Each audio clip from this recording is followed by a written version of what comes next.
Здравейте, хора! Искам да обърна внимание на един проблем, който е навсякъде по кръстовищата. С това да предизвикам всички да стъчкуваме и да правим нещо, което ни касае всички наши пешеходци и шофьори, когато едновременно свети надясно и свети направо. Ето тук свети сега на мен направо. В същото време виждате тук тези, които ще завиват. Ето този човек, той завива надясно едновременно. Той трябва да чака пешеходците, вероятно. Но тук не може едновременно да минаваме. В същото време от другата страна, както виждате, също са пуснати насам. И става един калабалък. Значи, когато ние стъчкуваме срещу правителства и срещу всякакви хора, а когато нещо ни касае, не се вдигаме. Този клип искам да предизвикам някаква доктрина, някаква подписка или нещо, да потърсим виновните, защото утре, когато някой пешеходец бъде блъснат от шофьор, ще каже, че шофьорът е виновен. Но ще ви кажа как стоят закона. В закона пише така. Никъде в Европа няма такова нещо. Единствено в Израел. И когато го има това нещо в Израел, има един светофар, който на тези, които завиват вдясно, ето тук, тези, които завиват надясно, им свети жълта мигаща светлина, за да ги предупреди. Стрелка дори е жълта мигаща, за да ги предупреди, че минават пешеходци. Както виждате, пешеходеца спря, защото минава едновременно кола и дори то тук всъщност и отляво, не само отдясно. Това навсякъде в България. Някои обаче не си правят труда да сложат такава стрелка и не ги интересува, че ние се блъскаме с пешеходци с коли. Едновременно, естествено, някои ще попитат да е имал такъв случай, може би не е имало. Защо няма? Трябва да благодарим на всички шофьори, които са достатъчно съобразителни и търпеливи, но те имат право да минат и ако блъснат пешеходец, няма да са виновни реално. Защото законът, това нещо е извън закона.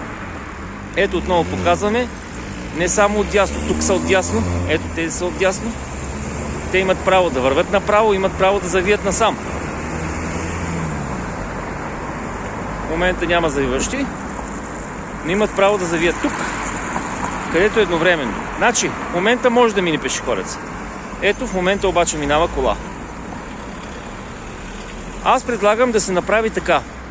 От двете срещу положени страни да се пускат едновременно тези, които са надясно пешеходци и тогава никой там да не минава. Както тук сега, примерно, ако минават пешеходци, да има само хорите, които се движат направо. Както видяхте, движат се направо до едно време, но след това става и възможност да минат надясно и по едно време, едновременно става така, че минават пешеходци и някой просто, които регулират движението и които са написали тези, някой е виновен за това.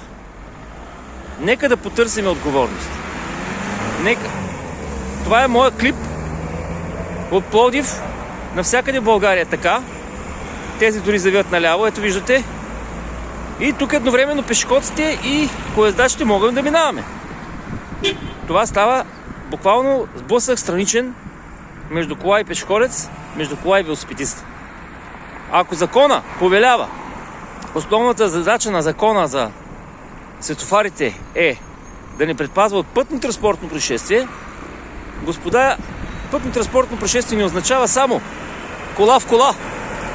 Тук самите светофари навсякъде по кръстовищата предразполагат и дават възможност по всяко време да се получи пътно-транспортно происшествие между пешеходец и кола или кола и велосипедист. По това кръстовище, което е с велосипеди. Така че много се извинявам, че някои хора могат да бъдат засегнати, но това е истината. Виждате тук как сега свети. Едновременно тук може след малко да минат. Ето минават деца. Виждате, деца минават с тротинетки.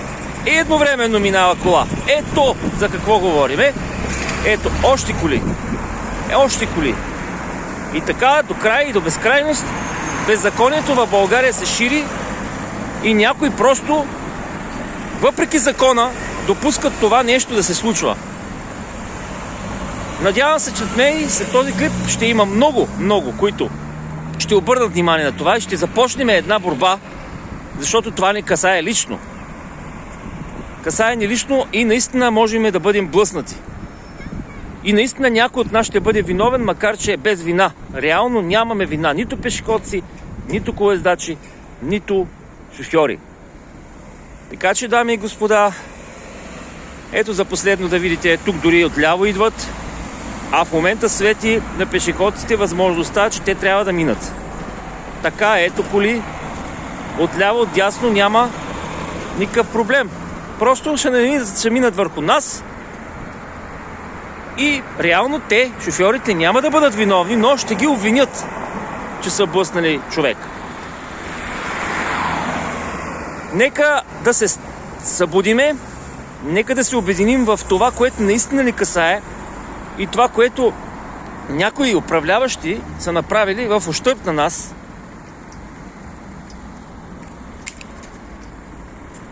А този, както виждате, минава на червено. Има и такива пешеходци. Тогава, ако бъде блъснат, той ще бъде виновен. Но, в крайна сметка, всичко зависи от нас. Нека спазваме законите, но нека да бъдат законни законите. Защото това тук, на кръстовищата, е абсолютно незаконно. Минава пешеходеца, ето, едновременно тук може да мине или тук може да мине кола, която да го блъсне, пешеходката. Ето, тук спират. Да не говорим, че има светофари, където за 2 минути, примерно, абсолютно всичко свети червено и никой от никъде не преминава. Това е друго нарушение, също, да го подчертая, навсякъде да свети червено повече от 1 минута. Това е недопустимо. Нека да намерим виновните, които регулират и които дават законите за тези светофарни уредби и да поискаме, дори ако трябва да стачкуваме, да поискаме те да се направят и оправят светофарната уредба.